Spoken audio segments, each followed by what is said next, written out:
The next thing I want to show you, especially for when you're coming to new collections, is Rarity.Tools.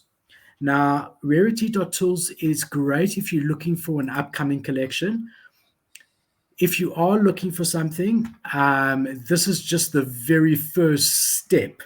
Once you find something on here that you're looking at, we're going to take you through tomorrow exactly what to look for in each project, the team, the utility, the roadmap to really decipher it. But the first step, if you're not sure what to buy and you want to buy something that hasn't minted yet, is to come here and I would look for something that talks to you.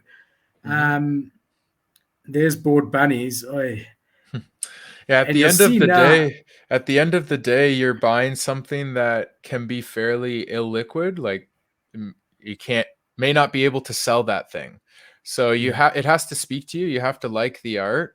And yeah, like you said, go through and take a look and just find something that speaks to you and then do a little more research. Yeah, so I mean, if we look here, here's Oxa Origin, which we actually covered in the Hyped Project show, and you can see it on our YouTube channel under the playlist.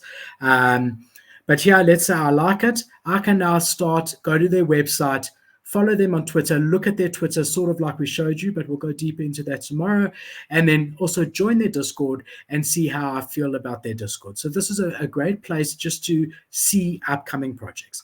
Then if you go here to all collections, it shows you the collections sorted by their total 7-day volume. I'll just go back to the homepage to show you properly. So it shows you most recent collections here. It shows you 7-day volume, the top collections in the last 7 days from a volume perspective, by total volume since all of time, since they were launched. A 7-day average price, the floor price in effect, average for 7 days, and the owner count, like we were saying, the percentage of owners compared to NFTs over here. So you can see all of that. Now, if I want to look at Mutant APR Club and I click on it, it's going to show me the entire collection ranked by rarity. Now, I can search for a certain number over here. So if I go to OpenSea and I go here to Mutant APR Club, and now I'm thinking of buying, let's say, this floor one. I'm just going to sort by buy now. And if I look here, it's 12922. That's the NFT number, 12922.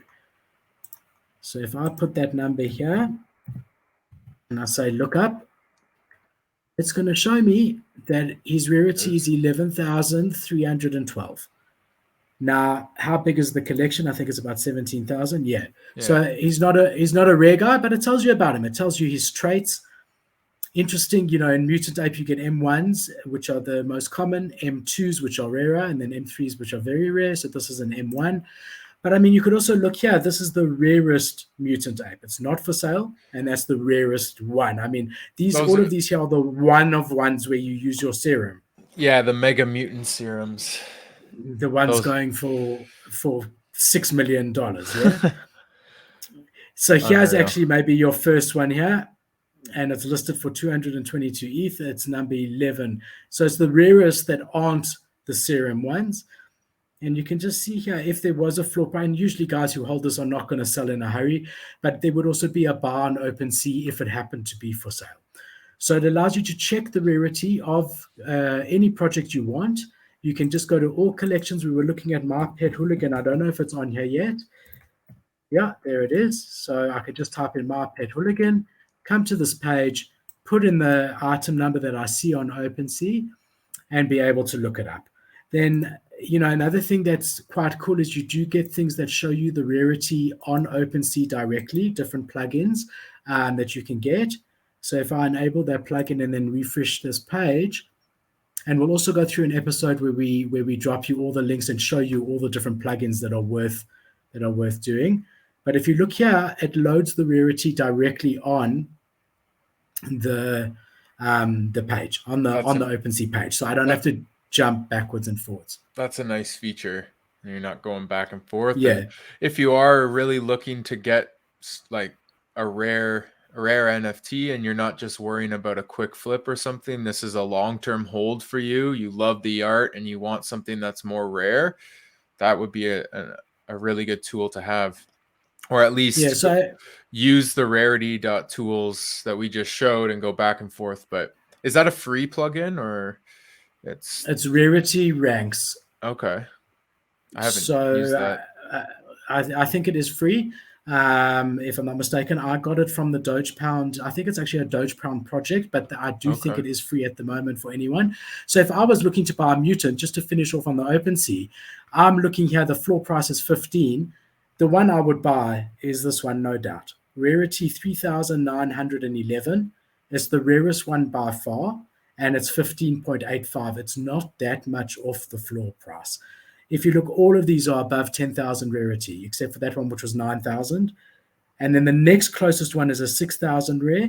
So really, the rarity doesn't really matter in the middle of this, anything plus 10,000, it doesn't really matter. But when you start getting on a 17,000 collection, if you start getting 3,500, even 4,500, is a bit rare. Obviously, if you could find a top 1,000 rarity on a 17,000 collection, that would be the best. But those are obviously going to be a lot more expensive. And the way to see them, if you don't know them, is just to go into the backgrounds here. You just go M2. M2s are a lot more rare. It's going to show you the floor price for an M2 at the moment is 20.5 ETH. So that gives you a bit of an understanding on OpenSea. Definitely will take you through a lot more in the coming shows. But yeah, that gives you a bit of an understanding to anyone who hasn't seen OpenSea before. Yeah, and the OpenSea Rarity.Tools combo is a great one to do for sure when you're trying to do research and figure out your next moves.